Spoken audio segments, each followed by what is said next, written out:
Good morning. Good morning.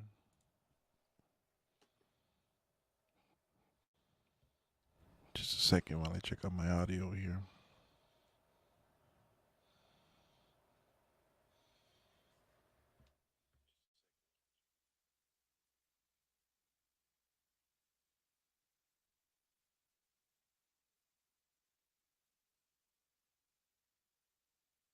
This is David the Simon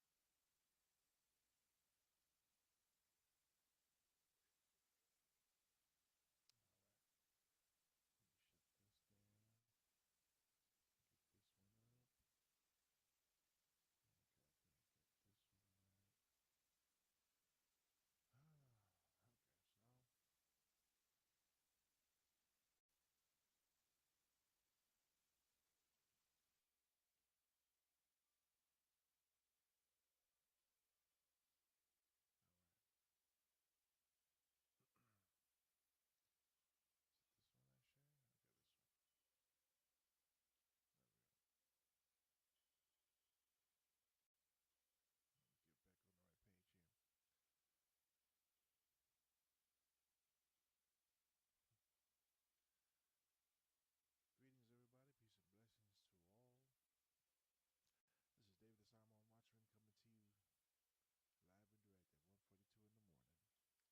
at 1:42 in the morning. It is now May 5th, and yeah, I haven't been doing much um, live presentations, like I used to. But I've been sitting on some content, things that I've come across. Man, you probably did not hear any of that. I'm so sorry. It's back to being a rookie again as far as live streams. Um, This is David the Simon Watchman coming to you live and direct. It's 1:42 in the morning. And yeah, I got some content that I've been sitting on. Stuff that I wanted to cover a while back. As you know, I've put out a lot of content about mind probing, about how so we're somehow connected to the internet. I don't know if it's Wi-Fi, but you want to check out those videos. That stuff happens to me every day, and I won't give you the details now. You can check that out. Um, but today I want to cover some Mandela. You know, there you go. Exactly. No such thing as Mandela effects. Just a conspiracy. What's up, Garrett? How you doing, buddy? Um, so today I'm covering the airplanes.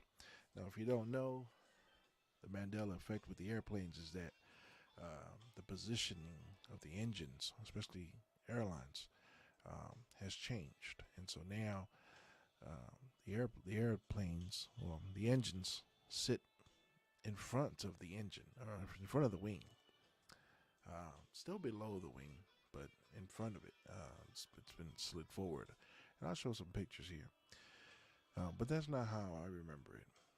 That's not how I remember it. And yeah, I've got into some debates about flat Earth with people, and people, when they talk about, oh, they saw curvature, and they talk about how we kind of, as flat earthers, that we, throw around words like fish islands, and they say, oh, well, we can't prove flat earth because we're not pilots and we don't know, but when it comes to airplanes, I have quite extensive history when it comes to airplanes. No, I'm no pilot. Good brother. I'm glad, Garrett. I'm glad you're doing good. I got some photos here to share, and I'm gonna share a little bit of history of me, um, some of my background today. Uh, let's see, regarding airplanes. All right, so let's, maybe I'll just get right into it. It's my camera here. So I actually worked on airplanes quite a bit. Um, I worked with Boeing and designed some military aircrafts, as well as special projects, uh, planes that never made it, and planes that are used in military for, missions that aren't public. I guess that's a good way to say it. Planes like the Pelican that you could put, I don't know, 3 city blocks into, and it'll carry it over the oceans. Um, you could fit an entire 747 inside of the cargo bay. Pretty crazy stuff. The flying mantis, which was supposed to be this crazy double propeller helicopter that can. There's a version of the mantis out, but I got to work on that. And I was part of the design team. I worked in the scanning. First, I worked in checking department, which is not like checks and like money checks, but I get to work on the blueprints, cleaning up blueprints for all types of Boeing aircrafts, and the old McDonnell Douglas blueprints. I was there to clean those up and reprint those things, and that's like digital. What do you call it? Sort of like a graphic design background. You get to go and play around with blueprints and clean them up, make sure that they are up to date. Um, and then I got bored of that, and I did that as in 15, 16 years old. I was able to get an apprenticeship there with Boeing, and they promised me a degree. And they said, "Look, we're gonna pay for your college. You can't get paid now because you're not of age. However, stick around with us, and we got your career down packed."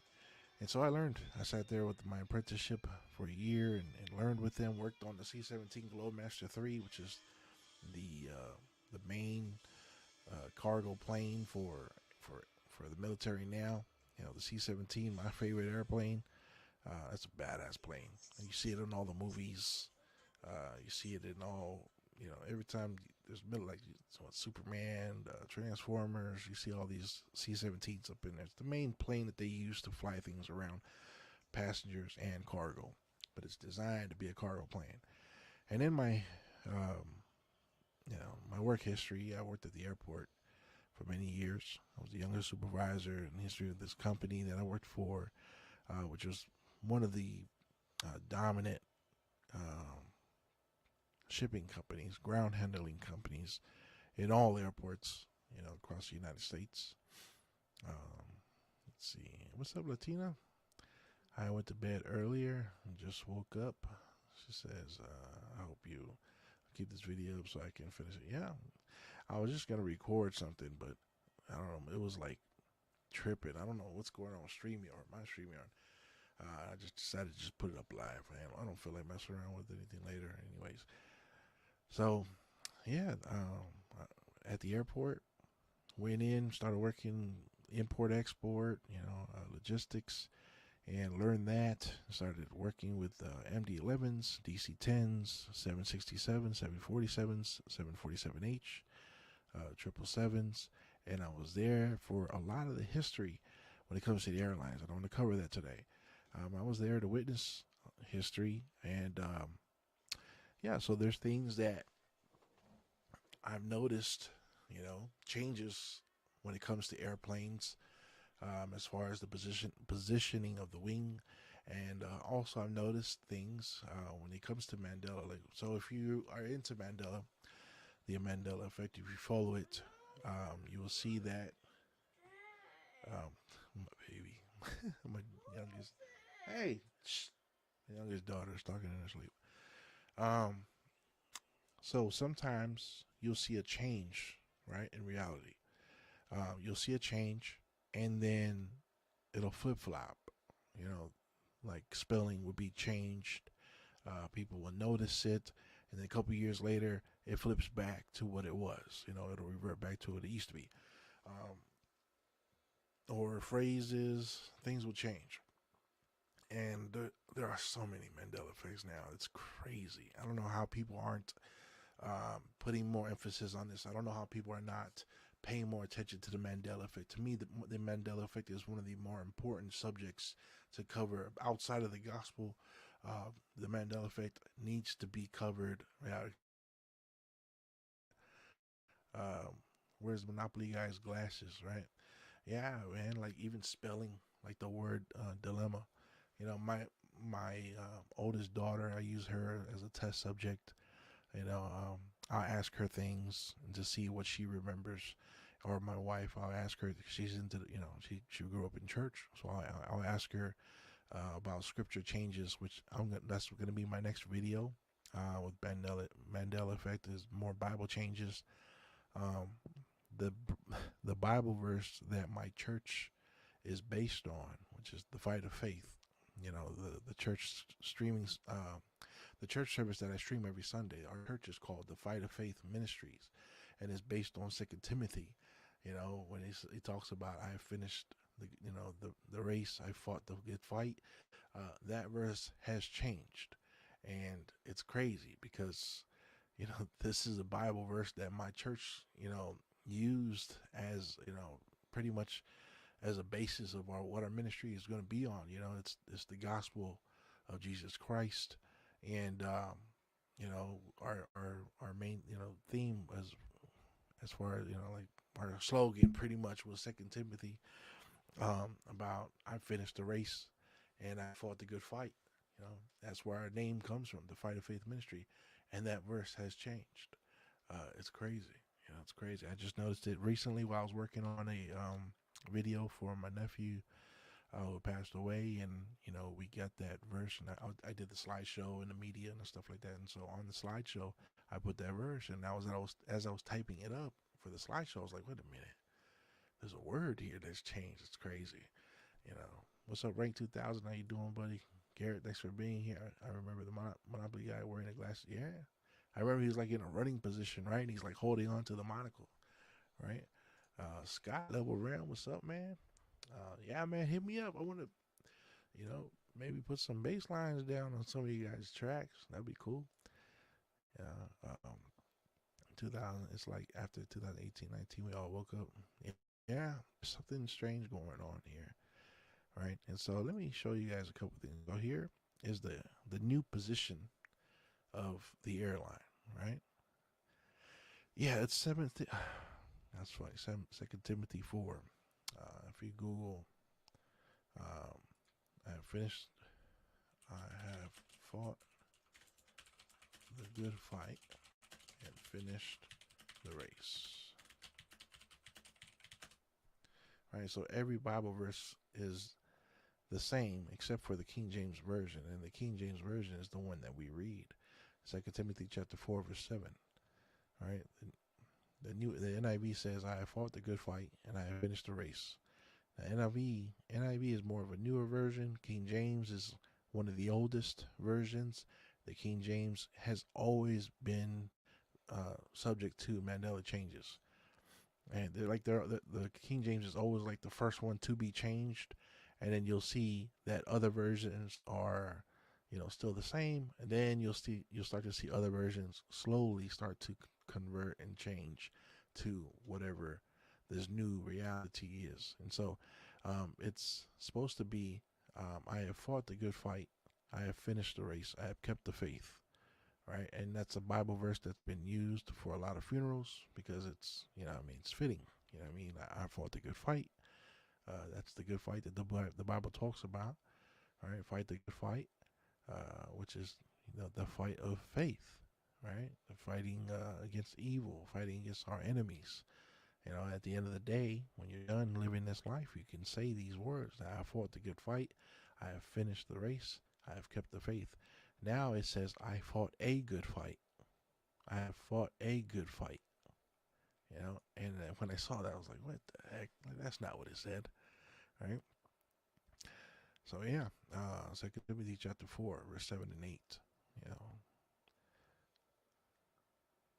You know, it's all Bible versions, right? So it's gonna start. It always starts with King James, right? And we'll cover that, in my next video. But right now, I want to cover this. So if you look right here, right? So this engine, right, and where it sits. All right, so here's the front of this turbine engine. This is just the shell, right? And then here's the tail, right? And out this tail comes a lot of jet blast. And so originally the change was that this engine was not only slid forward towards the nose of the plane, but it was kind of lifted. It was like, if this is the wing, the engine was sitting right in front of it, right? Which is stupid because everybody that works at the airport is taught, before you get out there on the AOA, right? You need to know about jet blast, and they show you training videos, so that when you're driving around out there, you don't get flipped over by one of these engines because they'll have an airplane sitting there, just sitting on its brakes and running its engines, and they'll have a truck drive behind the plane, and as soon as it hits the jet blast, that truck goes rolling. Right? These things are strong. They're powerful. So the positioning of this engine here, right? They moved it forward and they moved it up towards the wing. So all that jet blast is hitting right here, right? Which is stupid. That doesn't it didn't make any sense to me as a former engineer or engineer apprentice. I was looking at that design. I was like, when I first heard about this Mandela effect, about the changing of the position of the wings, and I said, man, that doesn't make any sense at all. Like, that means the Mandela effect has changed physics. It's changed the way physics works, right? It's crazy, right? So here is some residue that I found, and I credit this guy here. Let's see, this YouTube channel. It's called Admiral Titan Entertainment, right? And so he's got some funny clips and stuff on his channel. But he found this, right? So this is a screenshot from a Family Guy episode where the plane has the original positioning, the way it's supposed to be, the way I remember my reality. This is how engines used to sit, right below the wing. Yeah, there'll be a little bit of the wing, a little bit of the engine, protruding ahead of the wing, right? But it sits here, right? So the jet blast blows far from the wing, right? So that wing is not in danger of being worn out by the jet blast, right? And so it sits there bringing air, from the front through the turbine out the back, and then of course, the air will cut through the wing, or the wing will cut through the air that's being sucked in by the turbine, and the curvature on top of the wing that causes the lift, right? And the rest of the air travels at the same speed, slower speed below the wing, as opposed to the air that travels on top of the wing, because that's how the blade works. It creates the engine creates thrust, the wings create the lift. And so that's how it works. But with the engine sitting way ahead and lifted up higher, now you got, you're endangering yourself by that jet blast. And so the design that was there is crazy. So this is an older episode of Family Guy. The positioning of the wing is correct. Right, and you can tell the airplane's a little older by the nose. The nose marks, those are older models, right? Also, the flat wing here, there's no wing lifts. These are older models, right? And then he has a newer version of an airplane that comes, also on Family Guy, and you can see the difference. The engine was protruding forward, and that design doesn't make sense to me, right? And so, here's evidence that I found on the first season. Here's season 1, episode 11 of The Simpsons. Right, here's an engine sitting correctly. Right, it connects right here below the wing. The entrance of these turbine engines, they do protrude forward ahead of the wing, but not a lot. And the tail of the engine is way back here. Again, your wing is protected from the heat that comes out of these things, because look where it's positioned. Right, but if you slide this engine forward, you've got jet blast that's going to damage that wing. Right, and so that's the new design. Right, so here's an episode, season 1, right, episode 11. I don't know, was it 1989? 1989 or 1990? I forgot when The Simpsons started, but this is from season 1. Crepes of Wrath. This is the episode where Bart, um, he trades places with a foreign exchange student, and Principal Skinner came up with this plan to do that because he was like tired of Bart Simpson terrorizing the school. So he figured, let's switch him with an exchange student from Albania. And he goes to Albania and he becomes like this little work slave and wants to come home. It's a pretty funny episode, man. I started like watching The Simpsons just because I haven't seen these episodes since I was a kid. Yeah, and it was fun just to see, and just having nostalgia. I mean, like stuff I remember watching these episodes when I was little. But yeah, that was in The Simpsons, right? So that's one thing I found. Now here's more residue. Right, residue is proof of our old history. Proof of that we remember things different. This is proof that the memory that we have, was true. So my son, I homeschool my son, and last week was state testing, and so he's in third grade. He's already learning about this lift and net force and positive and negative net forces versus gravity. So he learns. He was learning all these. And this was part of his exam. I think this is a part of the practice exam, right? But here are, schematics of a airline, and look at the engine. The placement is correct. This is how it's supposed to be.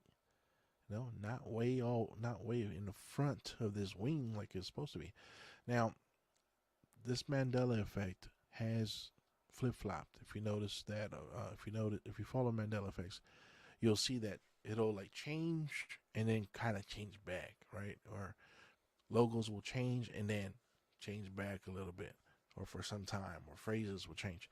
Um, when I first saw the new placement of the wing of the engine, it was like sitting like right in front of the tip or the blade of the wing, and that was the dumbest thing. But now they kind of lowered it However, it's still forward. But this right here for my son's exam. Right, this is a screenshot I took, or a picture I took of his screen, um, with this airliner here, and the engine placement is correct. Yeah, so this is, I mean, look at it. This is not like he wasn't trying to be too simple with his drawing. I mean, there's a lot of details here, so this is supposed to be a detailed photo or detailed picture or drawing, right? But yeah, look at him. Look what he's got the engine. Why, if he was going to go into detail, why would he do this or place the engine there, right? So this is how it's supposed to be. So a lot of people will say, well, how would you know you're not a pilot? that was the that was the argument somebody gave me when I was talking about flat Earth. They said, yeah, you should know, right? Because you're a pilot, right?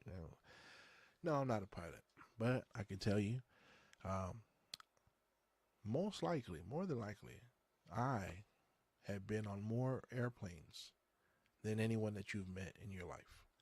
I can tell you this, and I'm pretty confident in that.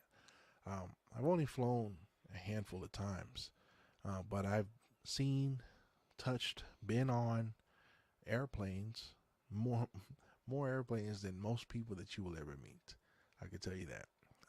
As a supervisor uh, in logistics at the airport, LAX, one of the busiest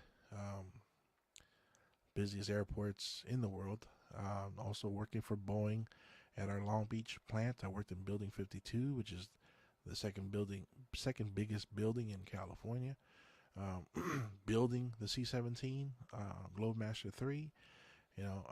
This is the airline that I worked for. This is China Eastern, and I'm going to cover one more Mandela effect about changes in models. So this is the line flight that I worked on. All right, the seventh. You can see right here it says this is the A340. Okay, Airbus. You can tell it's an A340 because it's got four engines. All right, it's one of the only Airbuses that had four engines before this new A380 came out, and then now there's an A350. But this is the airline that worked on, and we had two line flights a day and three cargo flights a day. Um, and this is just one of the airlines that we serviced. We serviced 28 different airlines, and I was hazmat certified, which means I would approve for explosives and radioactive material, corrosive, flammable material, flammable liquids, flammable solids, all kinds of things to be boarded on airplanes with passengers. And I was only, one of the handful of people that was certified to do that. I was certified both in the United States and in Germany to do such things. And so, yeah, they used me for a lot of, we did United Air, which is like 93 flights a day in LAX. I worked shipments of diamonds through American Airlines. Man, like Swiss Air Cargo, Pacific Air Cargo, Lufthansa, Northwest, Southwest, not too much Southwest actually, Northwest, Northwest Cargo, Trans, World Cargo. There's so many airlines. Singapore, uh, Qantas. I worked on so many airlines, um, and even working as a load planner, loading these things. And so, yeah, this is one of the airlines I worked with. The first one I worked with, China Eastern. I still have a water bottle from them. Here's the main aircraft that I worked on. This is the MD-11. The one with the third engine on the top. This plane was a beast. Right? This tri-engine airplane, very strong, can go, very far. And this is changed now. Look at that engine. That engine is way ahead. And I've seen this picture before because I had to learn about this airplane. Um, when I started working at the airport, and I remember, a top view photo like this, and this engine is not supposed to be sticking out that far. All right, it's supposed to. You can still see the engine from the top, but again, that's way too far out. Here is a photo of the three engines, the main deck up here, and there's the lower deck. And I was in charge of building car pallets to get into this main deck. Making sure it's contoured correctly. Um, This is a problem airplane as well because if you didn't know what you were doing, you would drop this plane. Okay, so there's a lot of times this plane, there's pictures of this airplane sitting like this, like a lowrider, because of this third engine. So you have to load it carefully, um, methodically, or else you got a plane sitting. All right. Here's the Airbus family. All right. So here's what I remember. Okay, A310s were used. A320s were used. A330, that is something that we used, but not a lot. A321, we didn't see that in LEX. Um, Again, here's the A330, A319. We did not see that in LEX. Um, A330 for sure. Yeah, we saw that. Those are the smaller planes.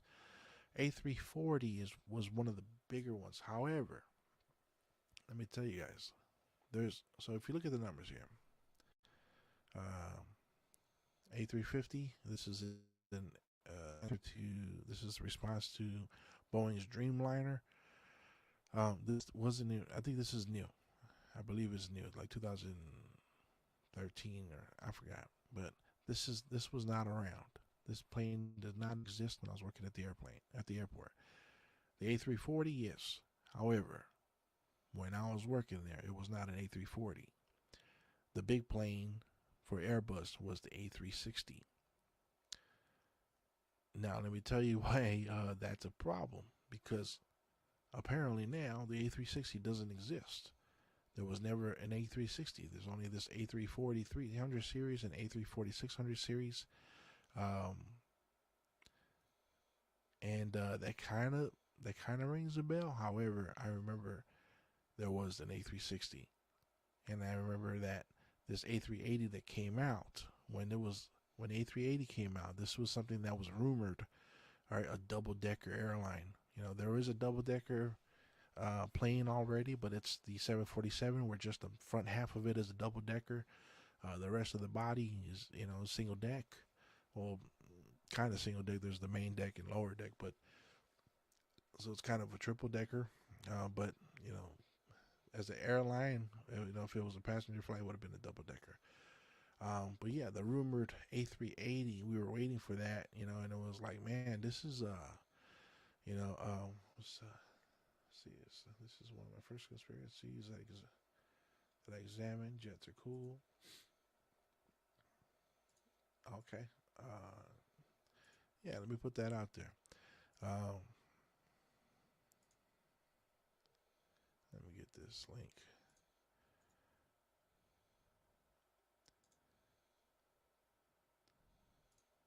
There you go.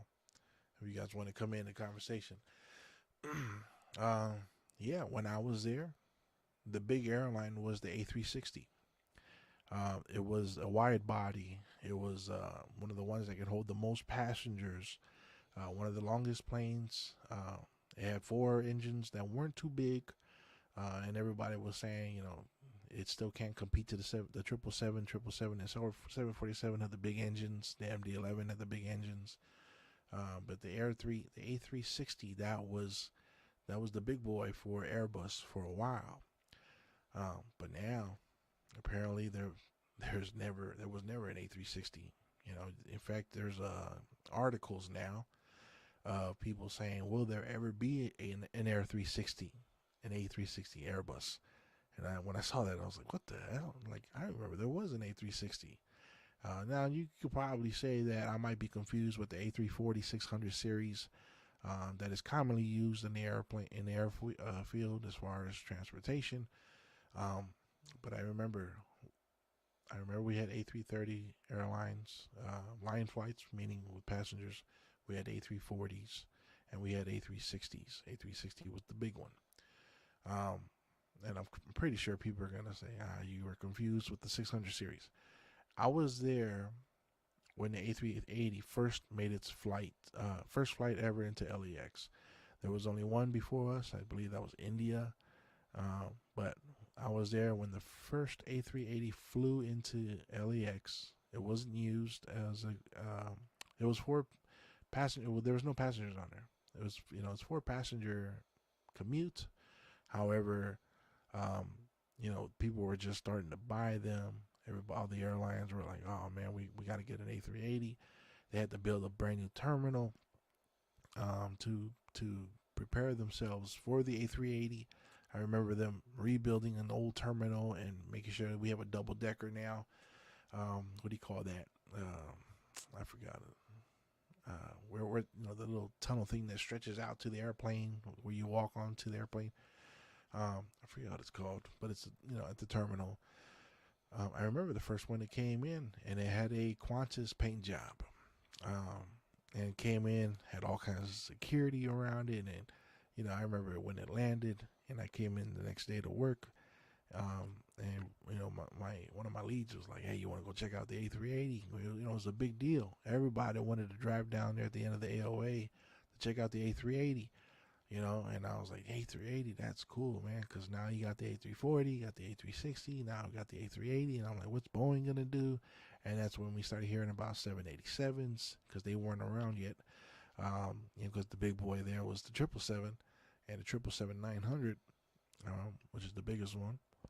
And so, yeah, we were thinking like the 787 is going to come in, just kind of like, Chevy and Ford. You know what I mean? Ford came out with a Mustang, and Chevy's like, well, we're going to come out with a muscle car too. And so, everybody's like, well, what's Chevy going to do? What's Dodge going to do? What's going to be their answer? You know what I mean? And that's how it always works. So when A380 came out with Airbus came out with the A380, we were like, okay, 787 is probably going to be a double decker too, which it wasn't. It was the Dreamliner. But yeah, the A360, which is what I remember as the big boy for Airbus, the wide body, doesn't exist. Never did. And I was like, that's crazy because I would have to take the no talk onto that airplane and write what the tail number was, what kind of airplane it was, where it was going, PVG, it's going to Shanghai. That's a 3-letter code for Shanghai. Or PEK, which is the 3-letter code for Beijing, or Dalian, or Shenzhen, or all these other cities I can't remember. But I would have to notify, the pilot and first officer. I would have to meet with them and tell them, like, hey, this is what you got on your airplane today. You've got, a certain amount of radioactive material, dry ice. You've got live animals, corrosive material. I got to let him know what's on the plane so that he, if anything goes wrong, they need to send an engineer down there. One of the crew has to go down there, and I have to go down to customs. They cannot take off. I have to get on the plane, have everything signed, get out there to customs, have them sign off, and then come back. And I'm doing all this while passengers are loading on, getting loaded onto the airplane. They can't take off until I come back with that signed form from U.S. Customs, which was a couple blocks away from the airport. So I do have some experience here. If you haven't put it together yet, I got some experience here, and it's crazy because when Mandela effects happen, people write it off and go, "Oh, yeah, I'm pretty sure people just misremember." But what if someone has actual experience there? Yeah, I wasn't there in the past when Fruit Loops, was spelled differently. Yeah, I don't know every version of the Bible in which when each edition comes out. But this airplane thing, I've got some experience here. I ain't no pilot now, but and I can't tell you everything about the airplane. But I've got some experience here. I've got some memories here. So how do you explain that? How do you explain that? Hey, Butterroll Boutique, how you doing, miss? Welcome, welcome. I'm just covering some Mandela effects because I finally find a little bit of time. I get pretty pressed for time throughout the week. So I'm thinking I might put out a video today and one tomorrow with some Bible changes. So I don't know, Butterroll, if you know about Mandela effects, but it's pretty crazy. It's pretty crazy. So today I'm discussing about the placement of the engines on these wings, and how they were never like that before. They've changed. They've definitely changed. You can see right here in these pictures, these engines are, well, actually these ones are not too bad. But this one's pretty bad. It's way too forward. This one's way too forward. This one is all right. It's not. This is a pretty small plane right here. But these big airplanes, that's crazy. Oh, you never heard of it? Oh, you gotta check it out. You gotta check it out. So let me ask you some questions, Butterroll, and see if you might know it. What color? Did you watch the 18, the show? Let me know if you like that show. All right. Here's a picture of the Airbus. Um, this placement of actually the Airbus doesn't look too different to me. The placement of these engines are not too bad because the C-17 is kind of like this too. These engines are this airplane's big. This is a huge airplane. Um, but yeah, they were kind of low with the placement of these engines. It doesn't seem too foreign to me. Here's the 747 nose loader. I believe it was called the 747H or X. You didn't watch 8? Oh, okay. Um, how about Crocodile Dundee? You know Crocodile Dundee? Or if I don't know if you know the Bible, but there's an animal that lies down with the lamb. You know what animal is that? Here's another photo. Um, Now this C5 right here, I don't know this plane. Never heard of it. And there's a tri-fuel or tri-engine. These wings. Okay. What did I just ask you? I'm sorry, Butter. Um, what did I just ask? Um, oh, Crocodile Dundee. What does he say? Oh, the lion. There you go. The lion lies down with the lamb, right? I mean, that's what I always heard in church. There's a lot of songs that talk about it. There's a lot of churches that are named after that scripture. You know, the lion and the lamb. There's people that have tattoos of the lion and the lamb, right? But apparently, that's not how the Bible verse goes. I think it's Isaiah 8, right? And that one, I don't know how people don't trip on that because that's talking about the millennial reign when Jesus comes back and how animals are going to be, you know, be at peace. There's not going to be any animal eating other animals. You know, they're going to be laying down in the pasture in a way they never have before. They're going to be chilling, right? And we're going to have peace on the earth. That's what it's talking about. But if you go look at the Bible verse now, Butter, it says wolf. The wolf shall lie down with the lamb. Now, there's scripture about the wolf, you know, and we've all heard before, wolf in sheep's clothing. Somehow, that Bible verse has changed. It's no longer the lion that lies down with the lamb. It is now the wolf. Every version of the Bible says it. And at first, it was just a couple versions that would change to the wolf laying down with the lamb, but now it's all of them. It's pretty crazy. Go check it out.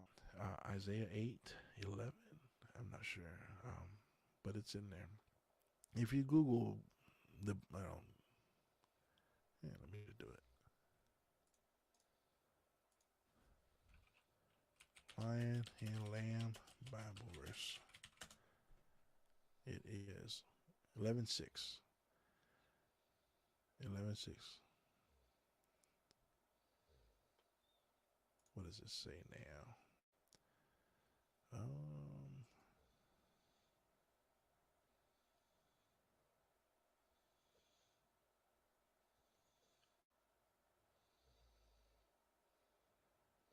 Come on.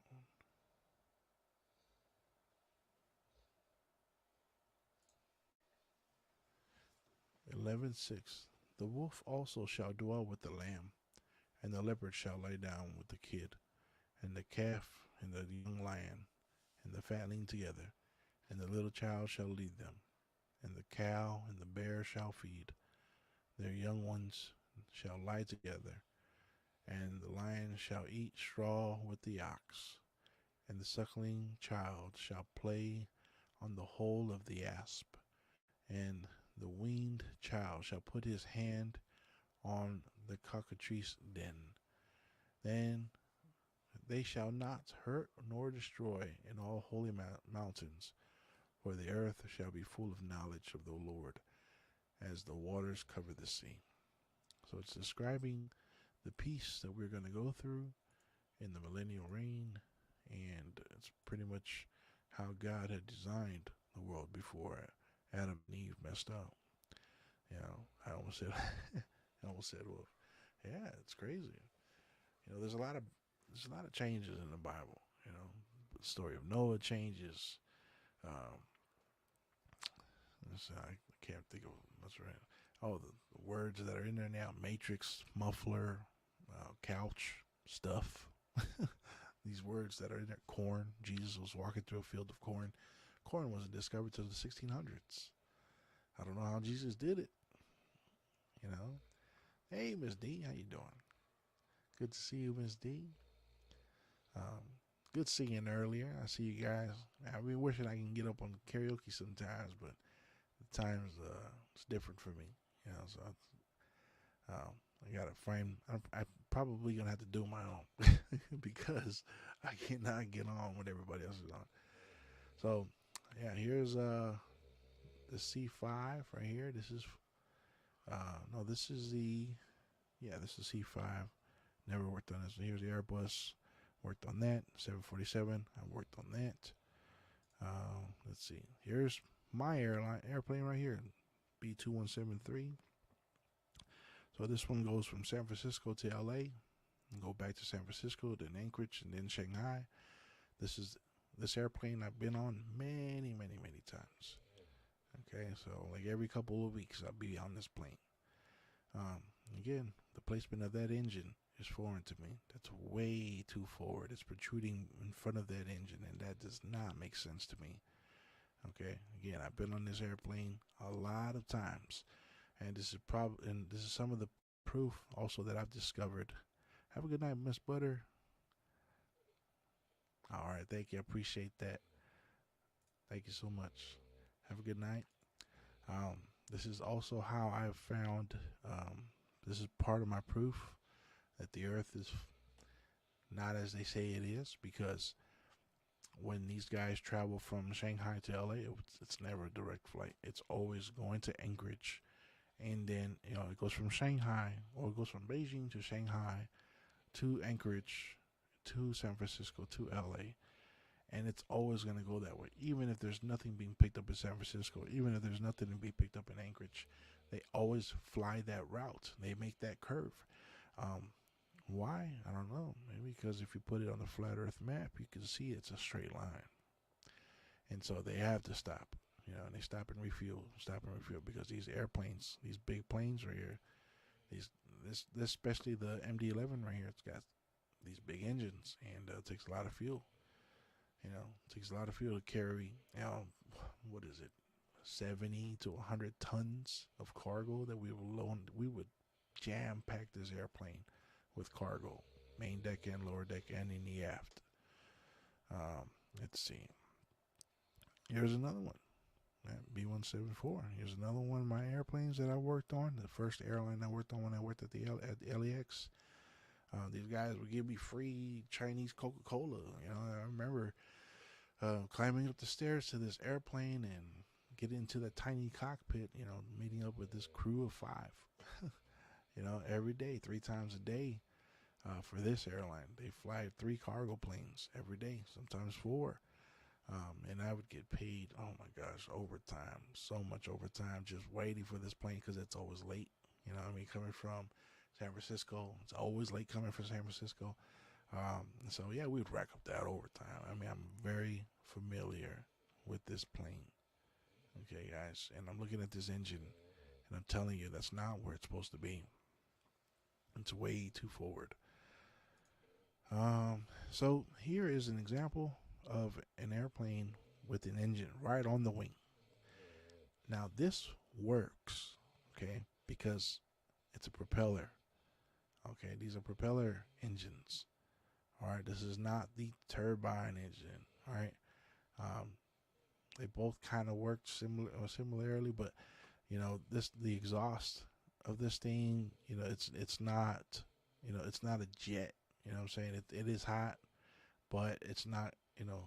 The function of this engine, the design is to pull air in, right? Pull air towards the wing. It doesn't suck air in here. That's not what. That's not how the engine works. It's just to pull air towards the wing to cause the lift. Okay, so that engine being right on the wing, that works. Now, if this is a jet engine, that's that which is the how how the first Mandela effect worked for these wings, where they put the engine right up there on top of the wing. That wouldn't work for the jet with a jet engine. Your wing would fall right off. Right? This material is not that durable. Okay, it has to be sturdy but light. In order to produce flight. But yeah, if you got an engine like this sitting right in front of the wing, which now it's lowered, it's looking closer to what it used to be. It wouldn't have worked. Right, but that's just an example. Here's a 777.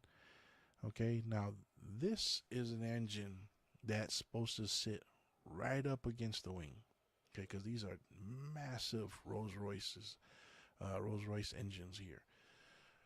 Okay, now this is something that should be right up under the wing, but still way forward. Now, this arm right here, this is what I'm struggling with. It's sort of an L joint, right? It goes down and forward. Now, that does not uh, compute properly in my head. When I look at it, I'm looking at it now, I'm just like, that is so stupid. That doesn't make any sense. Um, so yeah, make what you like about that. So that's just some of what. I just wanted to cover that as far as changes that I've witnessed. When it comes to the airplanes and this Mandela effects. And so yeah, I just want to encourage you guys. Just when it comes to Mandela, again, I believe it's very serious. I believe it's something that we got to pay more attention to because slowly things are changing and people aren't addressing it. Um, and my fear is that, things that I'm noticing about it is that there are deniers, right? There are people that are going to deny it 100% all the time, no matter what. No matter what evidence you bring, they will always deny it. There's just some people that are not open to truth, and I believe the Bible talks about it, that there's some people that are going to be closed off to this kind of knowledge, this kind of information. Um, but and that's why I think it's not just there's a spiritual element to this. There really is. And I need to do a better job of explaining it. But that's something that's just been sitting in my heart because I come across this evidence recently, and I'm like, man, I need to do a video and start talking about the Mandela effects more because there's things that are changing in our life that we don't realize it. And it's not just public knowledge. It's going to be personal things too. It's going to be personal changes in your family, changes in your marriage. What if you woke up and you didn't remember somebody in your family, or memories are just wiped away? It's crazy. It's crazy to think about. Again, my personal Mandela effect, my biggest personal Mandela effect was my father, which, I did a stream playing a bass, and my tribute was to my dad. Um, just playing songs from his playlist because, Mother's Day. Mother's Day is a tough one for me because my dad died on Mother's Day, so it's kind of tainted, for it's hard. I want to celebrate the women, the mothers in our family, in our lives, but at the same time, it's the day I lost my dad, and so it's kind of hard for me. But um, the day, when we were planning the funeral for my dad, who passed away a couple years ago, 4 years ago.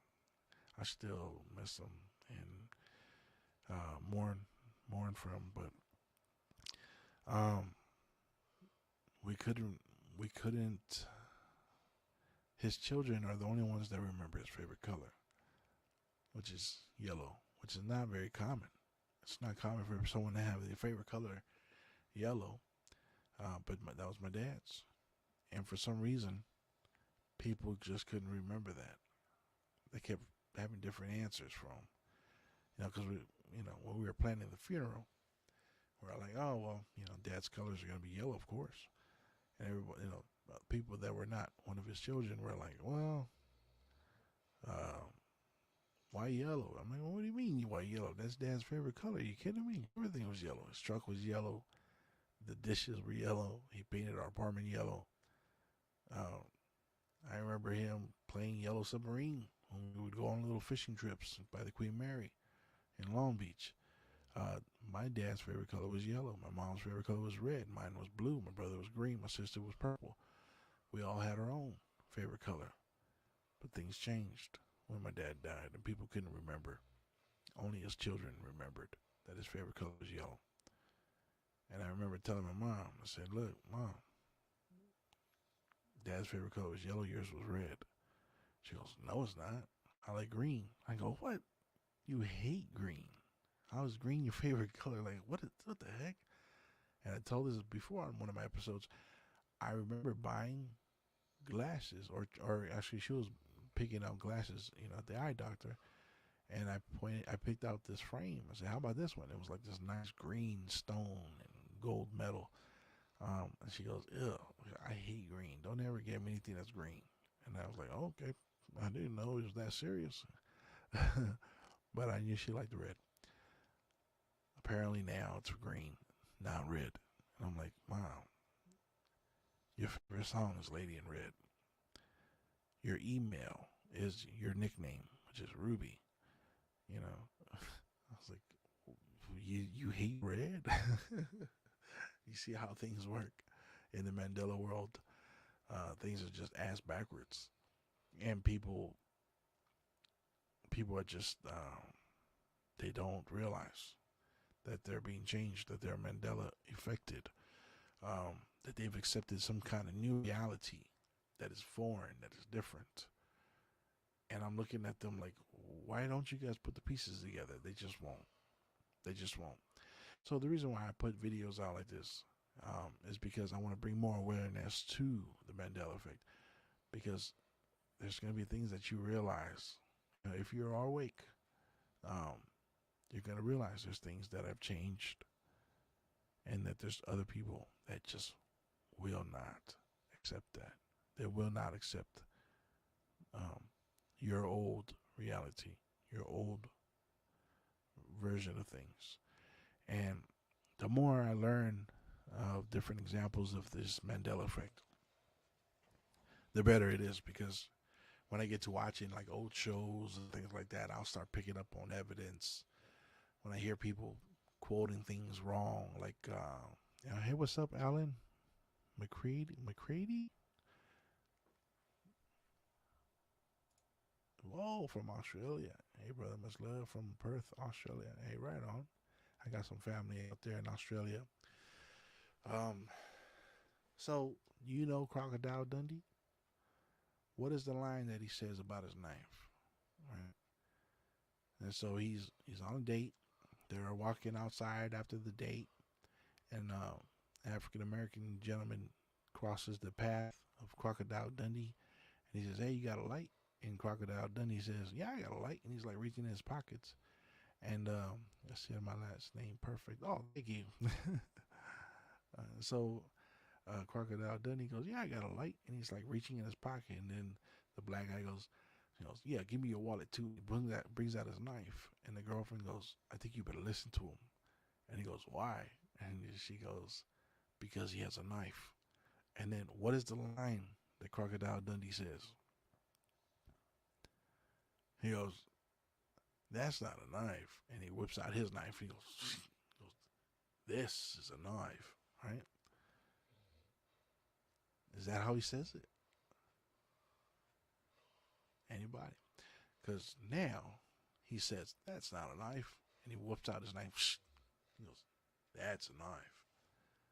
So how did he say it? That's a knife, or this is a knife? Which is the way he said it. Now it's changed. Again, it's pretty crazy. Pretty crazy, right? And there's all kinds of examples of people online that say this is a knife. I've been hearing, I heard that all my life. People would, every time I bring out one of my Rambo knives, people go, "Oh, this is a knife." Like, that's the way I remember it. That is a knife. Yeah. Now see, that's the thing. People are gonna remember different. But yeah, there's a lot of examples. This is it's a beautiful day in this neighborhood versus a beautiful day in the neighborhood. That's what I would say, and I'm yeah, that's what I'm saying. That's why I was like, let me ask, let me ask Alan. So yeah, today just covering one example of the Mandela effects, something that's close to me. Airplane engines. Um, I have quite an extensive history with airplanes, and I'm looking at the placement of engines today, and I'm sitting there shaking my head like, that's not how it used to be. It's quite stupid the way the engines sit now. And so things are changing. Big things are changing. Things that we see every day, like airplanes, are changed. Um, and it's amazing to me. It is. I'm not talking about this for people to be scared. I don't peddle fear. You know what I mean? I have no fear of our enemies. I do have a fear for our brothers and sisters who aren't aware and fall victim, and they just take the new update without questioning. To me, that's scary when people don't want to question things. Um, like certain people that I know.